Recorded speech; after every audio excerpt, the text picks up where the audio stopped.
लिए दिल से याद किया है, कृपया अपना फोन रिसीव कीजिए।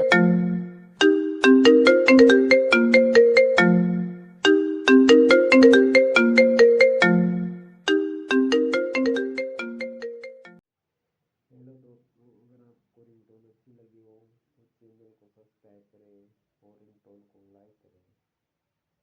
ऐसे ही रिंगटोन बनवानी है तो अपना नाम कमेंट में लिखिए, हम आपको ऐसे ही वो रिंगटोन बना देंगे आपके नाम की। अगर आपको रिंगटोन अच्छी लगे तो चैनल को सब्सक्राइब करना और शेयर ज़रूर करना।